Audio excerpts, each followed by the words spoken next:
우리가 하나님과 함께 일하는 자로서 너희를 권하노니 하나님의 은혜를 헛되이 받지 말라. 이르시되 내가 은혜 베풀 때에 너에게 듣고 구원의 날에 너를 도왔다 하셨으니 보라 지금은 은혜 받을 만한 때요 보라 지금은 구원의 날이로다. 아멘. 혹시 누군가가 여러분들에게 당신이 믿는 기독교를 한마디로 말하면 어떤 종교입니까? 라고 물으면 뭐라고 대답할 것 같아요? 어떤 사람은 사랑의 종교입니다. 또 어떤 사람은 소망의 종교입니다. 또 어떤 사람은 부활의 종교입니다.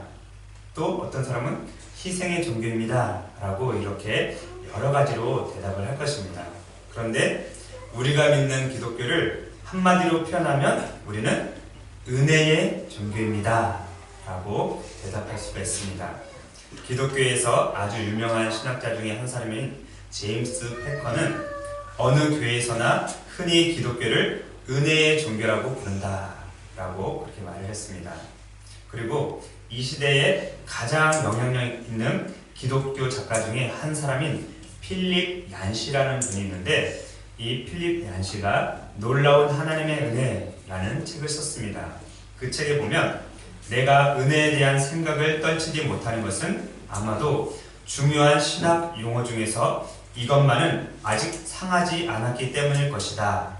내가 이것을 마지막 최고의 단어라고 부르는 것은 그 단어의 용례마다 하나같이 그 본연의 영광스러움이 웬만큼 살아있기 때문이다 라고 그렇게 말을 했습니다. 많은 시간이 흐르면서 기독교 용어 중에서 그 뜻이 변질되고 또 상하는 단어들이 많이 있는데 유독 은혜라는 단어만큼은 수천 년의 시간이 흘렀음에도 불구하고 여전히 변질되지 않고 상하지 않고 그 영광스러움이 계속 되고 있다라고 필립 얀시가 말합니다. 그래서 이 은혜야말로 마지막 최고의 단어이다 라고 그렇게 말했던 것입니다. 이 마지막 최고의 단어인 은혜를 가지고 본문을 중심으로 보라 지금은 이라는 제목으로 함께 은혜를 나눠보도록 하겠습니다. 먼저 고린도 교회의 상황을 살펴볼 필요가 있습니다. 고린도 교회는 사도 바울이 제2차 세계 전도 여행 때에 세운 교회의 이름입니다. 그리고 훗날 이 고린도 교회의 성도들에게 두 통의 편지를 썼는데 첫 번째 편지가 고린도 전서 그리고 두 번째 편지가 고린도 후서입니다. 이 두 편지는 약 1년 정도의 시간의 간격이 있는데 고린도 전서는 AD 54년경에 기록을 했고 그리고 고린도 후서는 AD 55년경에 쓴 편지인 것입니다. 사도 바울 당시에는 이 고린도에 그리스도에서 가장 오래되고 가장 유명한 도시 가운데 하나가 바로 고린도였습니다. 그리고 이 고린도는 교통의 요충지이기도 했고 경제적으로 매우 번성한 도시 중에 하나였습니다. 그리고 무엇보다도 종교가 발달한 도시였기 때문에 많은 신들을 섬기기 위한 신전들이 그곳에 있었습니다. 특히 아프로디테라는 아주 유명한 아프로디테 신전이 있었는데 그 신전은 아주 유명하고 크고 웅장을 했습니다. 이 신전에는 무려 1000명이라는 여사제들이 상주해 있었는데 사람들이 거기서 제사를 드리고 나오면 이 여사제들과 성관계를 갖습니다. 이것이 일반적인 행위였던 것입니다. 고린도는 정치, 경제, 문화적으로 남부러울 것 없는 도시였지만 이방 종교가 혼합되어 있었고 성적으로 너무나 문란하고 타락한 도시였던 것입니다. 이렇게 타락한 도시인 고린도에 사도 바울이 같은 생업, 사도 바울의 직업이 뭐라고 했죠? 천막 만드는 사람, 텐트 만드는 사람이라고 했죠? 이 사도 바울과 같은 직업을 가지고 있었던 사람들이 있었는데 그 사람은 브리스길라와 아굴라입니다. 이 브리스길라와 아굴라와 함께 복음을 전하고 그곳에 교회를 세웠던 것입니다.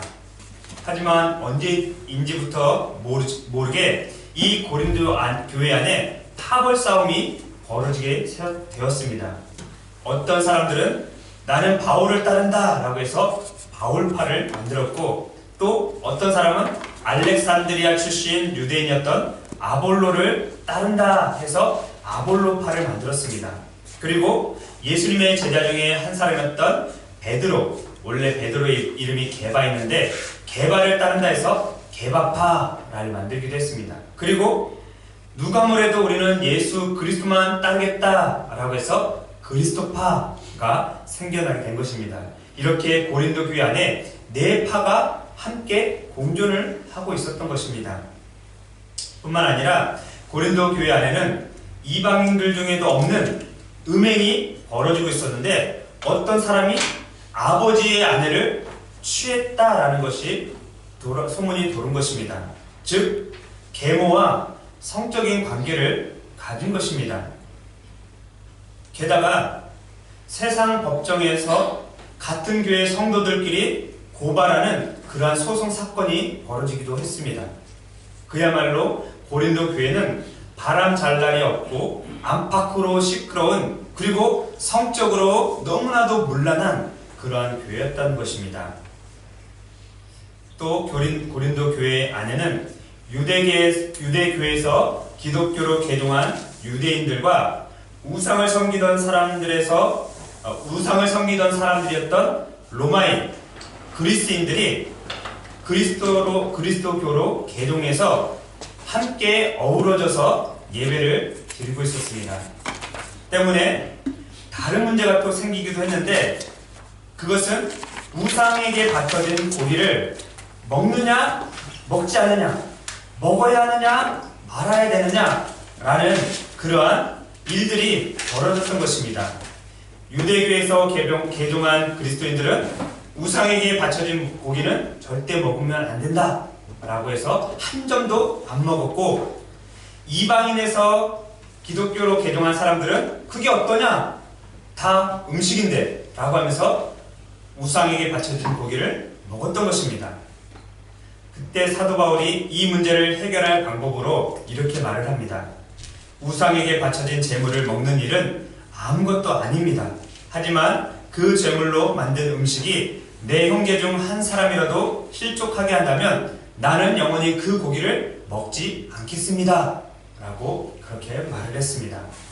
게다가 이 고린도 교회 성도들은 바울의 사도권까지 걸고 넘어졌던 것입니다. 사도는 예수님께서 직접 뽑은 12명의 제자들을 사도라고 합니다. 그래서 이 고린도 교회 성도들은 너는 바울에게 당신은 예수님이 계셨을 때 직접 뽑은 제자가 아니지 않습니까? 그러니까 당신은 사도가 아니지 않습니까? 라고 그렇게 사도권을 걸고 넘어졌던 것입니다. 그러자 바울이 고린도 교회 성도들에게 이렇게 말합니다. 다른 사람들에게는 내가 사도가 아닐지라도 너희에게는 사도이니 나의 사도됨을 주 안에서 인친 것이 너희라. 다른 사람들에게는 아무런 의미가 없겠지만 당신들만큼은 당신들에게는 내가 사도가 될 수 있다 라고 그렇게 말을 했던 것입니다. 고린도 교회는 이렇게 나쁜 것들이 너무나 많았는데 나쁜 것만 있었던 것은 아닙니다. 놀랍게도 예수님의 부활과 또 죽은 사람에 관한 부활이 다른 어떤 곳에서보다 더 분명하게 이 고린도 교회에 전해졌던 것입니다. 그래서 우리가 흔히 고린도전서 15장을 부활장이라고 하는데, 그 부활장을 통해서 예수 그리스도의 죽으심과 부활하심, 그리고 마지막 날의 성도들의 부활하심까지 아주 자세하게 기록이 되어 있습니다. 또 더 놀라운 것은 성령의 역사로 인해서 어느 교회보다 더 많은 은사들이 이 고린도 교회에 나타났던 것입니다. 예를 들면 지혜의 말씀, 지식의 말씀, 믿음, 병고침, 능력 행함, 예언함, 영들 분별함, 각종 방언 말함, 방언을 통역함, 이러한 은사들이 유독 고린도 교회에 더 많이 나타났던 것입니다. 그런데 사도 바울은 이러한 여러 가지 은사들 중에서 가장 좋은 것, 이 좋은 것을 사모하라고 했는데 그 좋은 것이 바로 사랑이라는 것입니다. 그래서 그런즉 믿음, 소망, 사랑, 이 세 가지는 항상 있을 것인데 그 중에 제일은 사랑이다 라고 그렇게 말을 했던 것입니다. 이와 같이 문제도 많고 탈도 많고 은사도 많았던 이 고린도 교회에 사도 바울은 1년 6개월 동안 머물면서 복음을 전했습니다. 이 1년 6개월이라는 시간은 결코 짧은 시간이 아니었습니다. 이 기간 동안에 사도 바울은 성도들을 향한 진실하고 변함없는 마음을 가지고 있었습니다. 그리고 그 마음으로 하나님의 은혜를 헛되이 받지 말아라 라고 그렇게 간곡히 말을 했던 것입니다. 아마 한 지역을 담임하고 있는 목회자들이라면 어느 누구를 막론하고 사도 바울과 같은 그러한 마음일 것입니다. 저 역시도 마찬가지로 여러분들에게 하나님의 은혜를 헛되이 받지 마십시오 라고 그렇게 말씀을 드리고 싶습니다. 이것은 모든 목회자들의 동일한 심정일 것입니다. 그래서 두 번째 편지를 보내면서 그들과 계속해서 좋은 관계를 유지하기 위해서 편지를 보내는 것입니다. 진실하고 변함없는 마음으로 하나님의 은혜를 헛되이 받지 않기를 바랐던 사도 바울은 두 번째 편지 가운데 정확히 정가운데에 이렇게 기록을 합니다. 우리 다같이 6장 1절을 한 목소리로 읽어보도록 하겠습니다. 고린도후서 6장 1절입니다. 시작. 우리가 하나님과 함께 일하는 자로서 너희를 권하노니 하나님의 은혜를 헛되이 받지 말라. 아멘. 이 구절을 통해서 우리가 주목해야 될 단어를 발견하게 되는데 그 단어가 바로 하나님의 은혜를 헛되이 받지 말라. 네, 그건 문장이고요. 한 단어는 은혜입니다. 은혜. 헬라어로 하면 카리스. 카리스가 은혜입니다. 일반적인 의미에서 은혜는 사랑으로 베풀어주는 신세나 혜택을 말할 때 내가 은혜 받았다 라고 그렇게 표현을 합니다. 그런데 성경에서 말하는 은혜는 인류에 대한 하나님의 사랑을 말하는 것입니다. 좀 더 구체적으로 말하면 인간에 대한 하나님의 자발적이고 제한받는 일 없는 사랑의 은사이며 또한 하나님께서 인간에 대해 그 죄와 무가치함에도 불구하고 그 크신 사랑으로 인해 사죄와 생명을 주신 이것이 바로 은혜라는 것입니다. 어떤 책을 참고하다 보니까 카톨릭 교회의 사전에는 이 은혜에 대해서 은혜를 해석한 거에 대해서 무려 13페이지나 길게 은혜가 어떠한 것이라고 써 있다고 그렇게 말을 합니다. 비록 이 고린도 교회는 바울, 아볼로, 게바, 그리스도 이러한 사람들을 따르는 파벌 싸움이 끊이지 않았고 세상에도 없는 계모와 성관계를 갖는 일들이 교회 안에서 벌어지고 또 세상 법정에서 성도와 성도끼리 소송을 벌이는 사건이 있었고 그리고 우상에게 바쳐진 고기를 먹느냐 마느냐 이런 것으로 인해서 논쟁이 있었고 이렇게 바람 잘 날이 없는 교회였지만 그럼에도 불구하고 고린도 교회는 성령의 역사가 끊임없이 나타났고 그 어느 교회보다 많은 은사가 나타난 것을 우리가 보게 됩니다.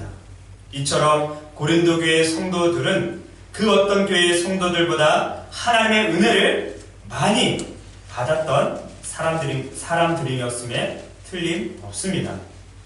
사도 바울은 그래서 그들에게 단호하게 하나님의 은혜를 헛되이 받지 말라라고 그렇게 경고를 했던 것입니다. 그렇다면 이 사도 바울이 하나님의 은혜를 헛되이 받지 말라라고 한 이유가 무엇이겠습니까? 그 답은 바로 그 윗구절 5장 21절에 있습니다. 우리 5장 21절을 또 같이 한 목소리로 읽어보겠습니다. 시작. 하나님이 죄를 알지도 못하신 이를 우리를 대신하여 죄로 삼으신 것은 우리로 하여금 그 안에서 하나님의 의가 되게 하려 하심이라. 아멘. 하나님께서 죄를 알지도 못하신 아들 예수님을 우리의 죄를 대신해서 화목 제물로 이 세상에 보내주셨습니다. 그래서 사도 바울은 다른 곳에서 이렇게 또 표현합니다. 이 예수를 하나님이 그의 피로써 믿음으로 말미암는 화목 제물로 세우셨으니 이는 하나님께서 길이 참으시는 중에 전에 지은 죄를 관과하심으로 자기의 의로우심을 나타내려 하심이니. 아멘.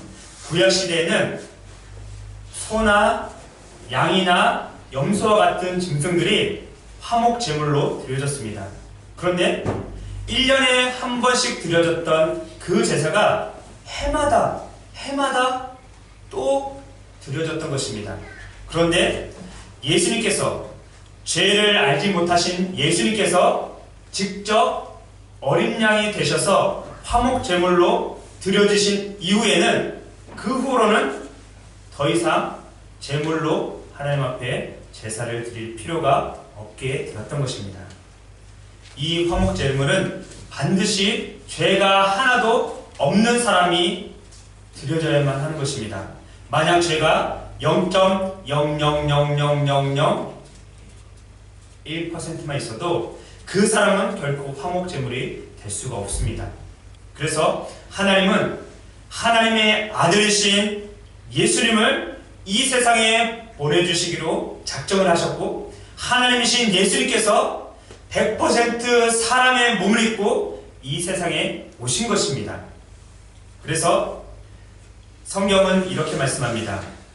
모든 일에 우리와 똑같이 시험을 받으신 이로되 죄는 없으시니라. 우리와 똑같이 시험을 받았지만 죄는 전혀 없는 분이라고 성경은 기록하고 있습니다. 또 예수님은 우리와 같이 연약한 육체를 가지고 계셨지만 죄가 없으셨고, 그 사실에 대해서 예수님의 제자였던 사도 베드로가 무려 3년 동안 지켜보고 그 후에 이렇게 기록을 합니다. 이번에는 사도 베드로의 증언을 들어보시기 바랍니다. 그는 죄를 범하지 아니하시고 그 입에 거짓도 없으시며 욕을 당하시되 맞대어 욕하지 아니하시고 고난을 당하시되 위협하지 아니하시고 오직 공의로 심판하시는 이에게 부탁하시며 친히 나무에 달려 그 몸으로 우리 죄를 담당하셨으니 이는 우리로 죄에 대하여 죽고 의에 대하여 살게 하려 하심이라. 아멘. 예수님은 죄를 전혀 알지도 못하시는 분이라고 성경은 분명히 말씀합니다. 그리고 예수님은 죄가 없는 분이라고 성경을 말씀하고 있고, 또 예수님은 죄를 범하지 아니한 분이라고 성경은 기록을 하고 있습니다. 때문에 예수님은 죄가 하나도 눈꼽만치도 없는 분이라는 것을 우리는 성경을 통해서 알 수가 있습니다. 그 예수님께서 우리로 죄에 대해 죽고 또 의에 대하여 살게 하기 위해서 예수님께서 십자가에 친히 못 박혀 죽으셨다라고 말씀을 하고 있습니다. 이것이 바로 하나님의 은혜인 것입니다. 바울은 이 하나님의 은혜를 헛되이 받지 말라고 우리에게 권면을 하고 있습니다. 그런데 이러한 변함없는 사실에도 불구하고 우리는 여전히 은혜가 없는 세상에서 살아가고 있습니다. 또 은혜를 모르는 세상에서 살아가고 있습니다. 서두에서 인용했던 필립 얀시가 쓴 놀라운 하나님의 은혜라는 책에 바베트의 만찬이라는 이야기가 나오는데, 조금 길지만 제가 한번 이야기를 읽어볼 테니까 한번 잘 들어보시기 바랍니다. 덴마크의 가난한 어촌에 수염이 하얀 목사가 있었는데, 이 목사는 루터교의 한 분파인 금욕주의 신도들과 같이 신앙생활을 하고 있었습니다. 이 신도들은 세상을 철저히 등지고 살아가고 있었습니다. 옷도 까만색 옷만 입었고 음식도 맥주를 섞은 물에 빵을 넣고 끓여서 만든 죽을 먹었습니다. 그리고 대구고기, 삶은 대구고기를 먹는 것이 전부였습니다.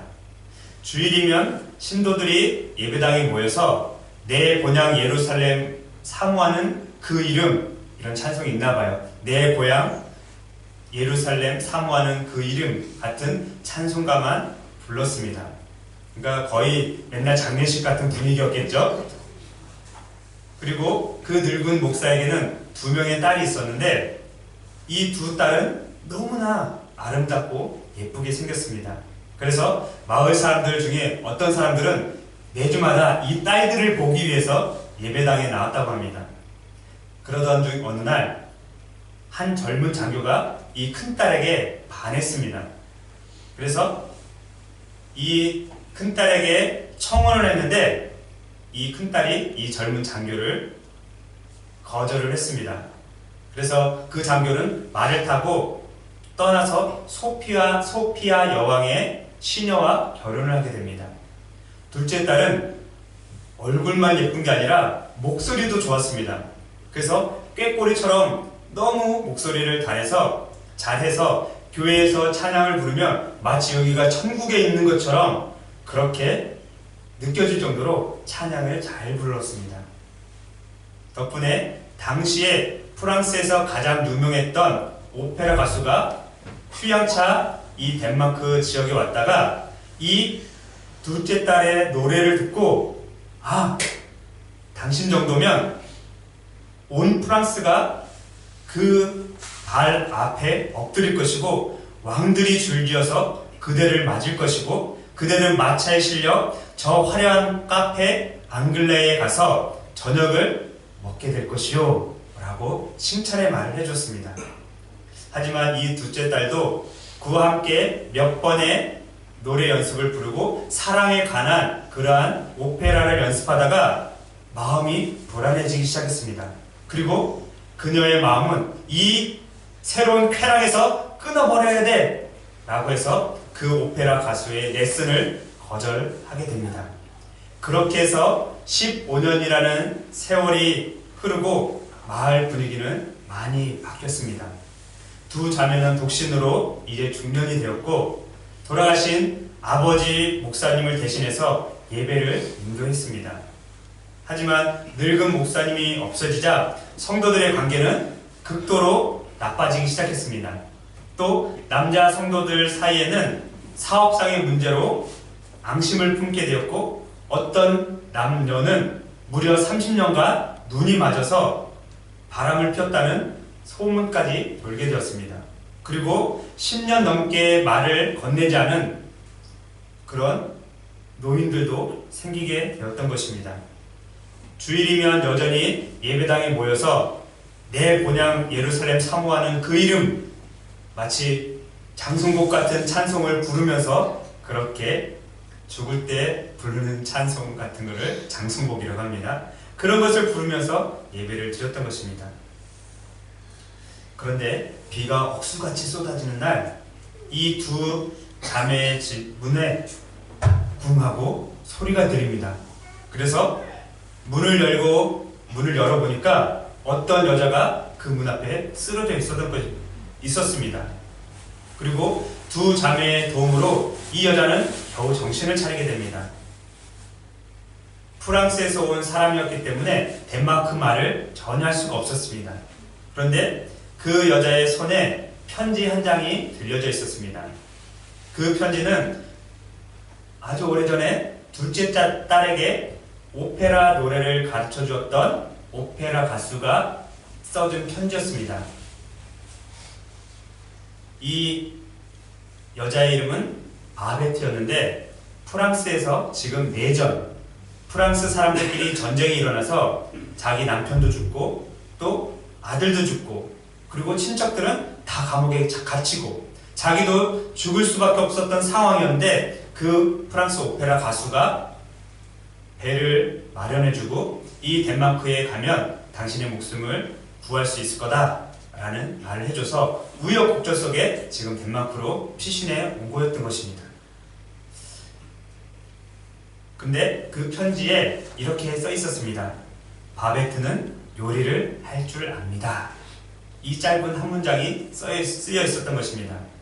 두 자매는 처음에는 바베트를 어떻게 해야 될지 몰랐지만 바베트가 나를 머물게만 해주면 무슨 일이든지 하겠다고 말은 통하지 않지만 애원하는 눈빛으로 그렇게 애원했던 것입니다.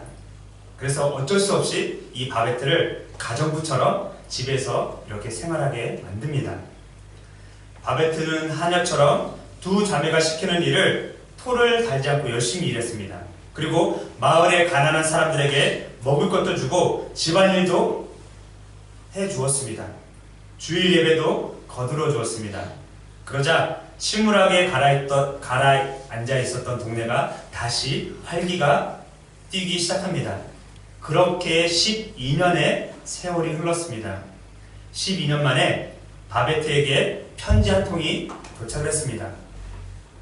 자신이 산 복권이 당첨이 됐다는 것입니다.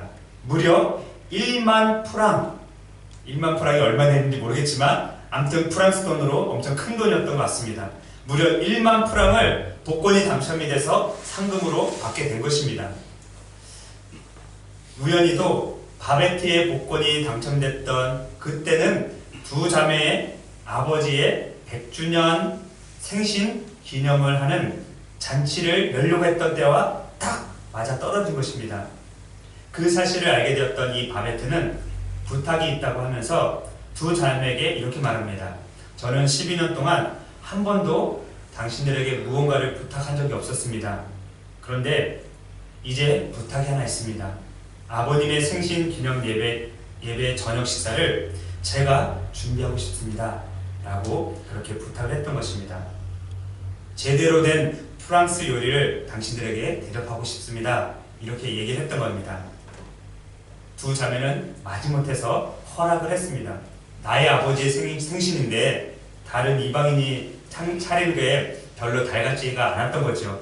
그리고 얼마나 요리를 잘하는지도 모르는데 그래도 12년 만에 처음으로 부탁을 했던 거기 때문에 바베트에게 마지못해서 허락을 한 것입니다. 이제 바베트는 두 자매의 허락을 받고 잠시 떠납니다. 요리에 사용할 물건들을 사오기 위해서 몇 주간 떠납니다. 그리고 바베트가 돌아오자 몇 주 동안 이 바베트가 주문했던 요리 재료들이 집으로 들어오기 시작합니다. 이 두 자매는 평생 동안 어떻게 해왔다고요? 금욕적인 생활을 하면서 묽은 죽과 대구 생선만 먹고 살았는데 이 바베트가 주문했던 재료들을 보니까 깜짝 놀라서 기절할 정도입니다. 작은 상자에 가득 든 새들, 그리고 샴페인과 포도주, 소머리, 소대가리라고 하죠. 소머리, 신선한 야채, 프랑스산 버섯, 꿩들과 햄, 바닷속 생물들, 이름도 모르는 물고기 같은 생물들, 살아있는 커다란 거북, 너무나 놀랄만한 것들이 자기네 집으로 지금 막 들어오고 있는 것입니다. 그래서 너무나 놀란 이 두 자매는 자신의 교회 성도들 고작 11명밖에 안 되는 늙은 성도들에게 그 사실에 대해서 알립니다. 하지만 이 바베트가 12년 동안 섬기고 아무런 말 없이 도와주었기 때문에 다들 그냥 대답 어떻게 하는지 그냥 보자, 음식 맛이 좋은지 나쁜지 그런 얘기는 하지 말고 그냥 어떻게 하는지 보자 라고 그렇게 결정을 내렸습니다.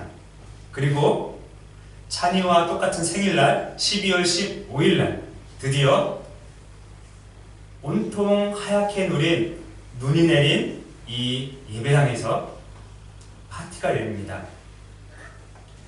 바베트는 요리를 만들기 시작했고 마을 사람들은 약속한 대로 침묵을 지키면서 한 수저씩 먹습니다.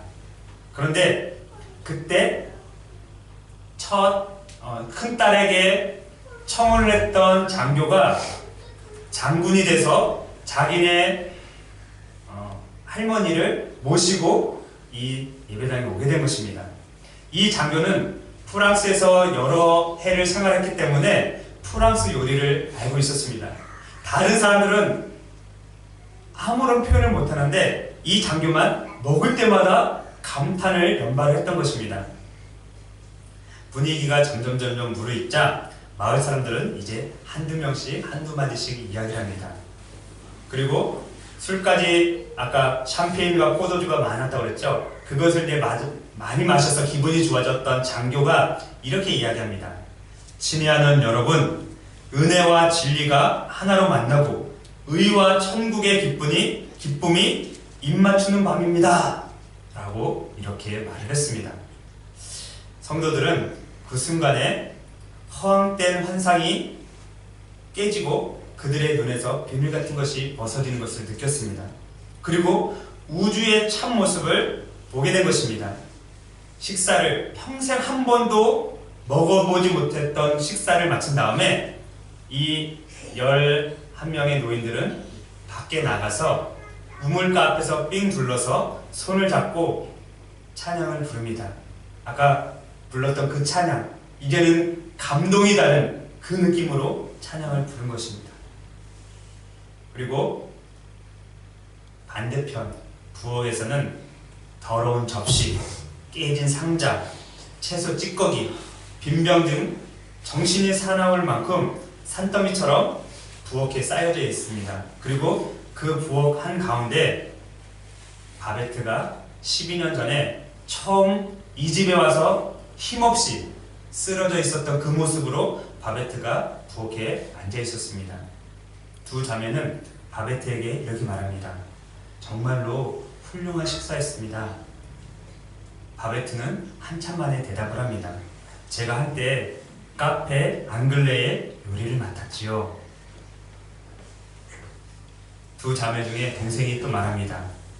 바베트가 파리로 돌아가도 오늘 저녁을 우리는 잊지 못할 거예요. 그러자 바베트는 말합니다. 저는 파리로 돌아가지 않을 것입니다. 이젠 거기엔 가족도 친족도 친구도 없기 때문에 그렇습니다. 두 자매는 또다시 말을 합니다. 그럼 그 만프랑은 어쩌려고요? 그랬더니 바베트가 충격적인 말을 합니다. 방금 사람들이 먹고 치운 만찬을 만드는데 만프랑을 다 썼습니다. 놀라지 마세요. 카페 앙글레에서는 12명이 제대로 먹는 데는 만프랑이 듭니다. 자, 이게 이야기 내용입니다. 이야기가 조금 길었지만 이 바베트의 만찬이 오늘 우리에게 주고자 하는 그러한 메시지가 있습니다. 저는 앞에서 은혜에 대한 일반적인 의미는 사랑으로 베풀어주는 신세나 혜택을 말한다 라고 그렇게 말했습니다.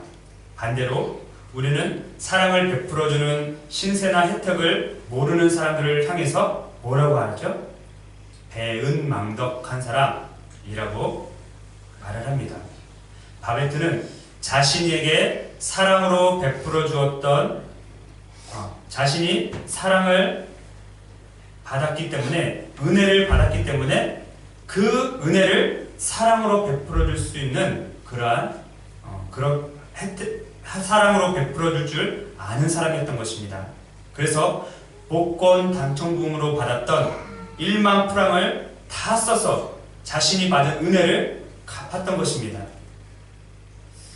우리는 하나님께 받은 놀라운 은혜를 다 갚을 길이 없습니다. 우리가 하나님의 은혜를 어떻게 다 갚을 수 있겠습니까?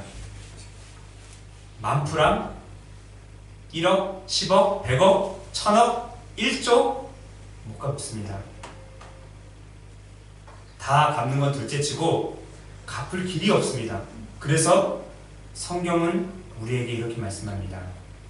긍휼이 풍성하신 하나님이 우리를 사랑하신 그 큰 사랑을 인하여 허물로 죽은 우리를 그리스도와 함께 살리셨고 너희는 은혜로 구원을 받은 것이라. 또 함께 일으키사 그리스도 예수 안에서 함께 하늘에 앉히시니 이는 그리스도 예수 안에서 우리에게 자비하심으로써 그 은혜의 지극히 풍성함을 오는 여러 세대에 나타내려 하심이라. 국률이 풍성하신 하나님께서 우리를 사랑하신 그 큰 사랑 때문에 허물로 죽은 우리를 예수님과 함께 살려주신 것입니다. 그리고 예수님과 함께 죽은 자 가운데서 일으키셔서 지금도 하늘에 함께 앉게 해주신 것입니다. 하나님께서 이렇게 하신 이유는 그 은혜의 지극히 풍성함을 오는 세대에 나타나게 하기 위함인 것이었습니다. 이것이 바로 하나님의 놀라운 은혜인 것입니다. 다시 본문 2절로 한번 가보겠습니다. 2절 같이 읽겠습니다. 시작. 이르시되 내가 은혜 베풀 때에 너에게 듣고 구원의 날에 너를 도왔다 하셨으니 보라 지금은 은혜 받을 만한 때요 보라 지금은 구원의 날이로다. 아멘. 상반절에 보면 내가 은혜 베풀 때에 너에게 듣고 구원의 날에 너를 도왔다 라고 말씀합니다. 이 말씀은 이사야서 49장 8절에 있는 말씀입니다. 사도 바울이 그 말씀을 그대로 인용을 한 건데 이사야 49장 8절의 말씀을 제가 다시 한번 읽어보겠습니다. 여호와께서 이같이 이르시되 은혜의 때에 내가 내게 응답하였고 구원의 날에 내가 너를 도왔도다. 이스라엘 백성들은 바벨론이라는 나라의 포로로 잡혀갔습니다. 그러나 하나님께서 이미 예레미야 선지자를 통해서 그 포로 생활 70년이 차면 다시 본국으로 고향으로 돌아오게 될 것이다 라고 예언해 주셨습니다. 이스라엘 백성들은 이 예레미야 선지자의 예언의 말씀을 잊지 않고 기억하고 있었던 것입니다. 그래서 70년 동안 바벨론에서 종살이를 하면서도 하나님 앞에 부르짖었던 것입니다. 그 기도가 하나님께 상달되었고 하나님께서 이제 응답해 주신 것입니다. 그래서 이스라엘 백성들에게 은혜를 베풀어 주시고 구원을 베풀어 주신 것입니다. 바로 그때가 은혜의 때이고 바로 그때가 구원의 날이었던 것입니다. 사도 바울은 우리에게도 여전히 은혜의 때가 있고 구원의 날이 필요하다라고 말씀하고 있습니다. 다시 한번 고린도후서 6장 2절을 다시 한번 읽어보겠습니다. 이르시되 내가 은혜 베풀 때에 너에게 듣고 구원의 날에 너를 도왔다 하셨으니 보라 지금은 은혜 받을 만한 때요 보라 지금은 구원의 날이로다. 보라 지금은 이라는 말이 2번 반복해서 나오는 것을 우리가 보게 됩니다. 성경에서 2번 또는 3번 반복해서 나오는 것은 언제나 강조하기 위한 것입니다. 사도 바울은 지금이라는 이 시간을 우리에게 말합니다. 내일이 아니고 모레가 아니고 1년 뒤 10년 뒤가 아니라 바로 지금 오늘 이 시간이 은혜 받을 만한 때고 바로 이 시간이 구원의 날이라고 우리에게 가르쳐 주고 있는 것입니다. 그래서 한 신학자는 이렇게 말을 합니다. 오늘은 오늘이라고 불리는 동안만 오늘이다. 내일은 우리의 시간이 아니다. 우리는 내일 무슨 일이 일어날지 또 어디에 있을지 전혀 모른다. 지금 이 순간의 은혜는 짧고 불확실하며 과거가 되면 다시 돌아올 수 없다는 것을 기억해야 한다. 그러므로 우리가 그 은혜를 갖고 있을 때 그것을 더 높이는 것이 우리의 의무요 유익이다. 이제 말씀을 맺도록 하겠습니다. 사랑하는 생명빛 교회 성도 여러분, 우리는 한 치 앞도 모르는 그러한 연약한 사람들입니다. 내일은 우리의 것이 아닙니다. 우리 것은, 내 것은 바로 이 시간이고 지금인 것입니다. 그래서 지금이 은혜 받을 때고 지금이 구원의 날인 것입니다. 은혜는 원인이고 구원은 결과입니다. 저는 이 은혜와 구원은 동시다발적으로 일어나는 사건이라고 그렇게 생각을 합니다. 은혜 받은 사람은 구원에 감격할 수 있고 반대로 구원받은 사람만이 하나님의 은혜를 알 수 있고 구원받은 사람만이 하나님의 은혜를 다른 사람에게 나누어 줄 수 있다라고 저는 생각을 합니다. 때문에 바로 지금 이 시간이 여러분들이 은혜 받을 때이고, 바로 지금 이 시간이 구원의 날이라는 것을 기억하면서 하나님 앞에 은혜를 구하시고 구원의 은총을 간구하시기 바랍니다.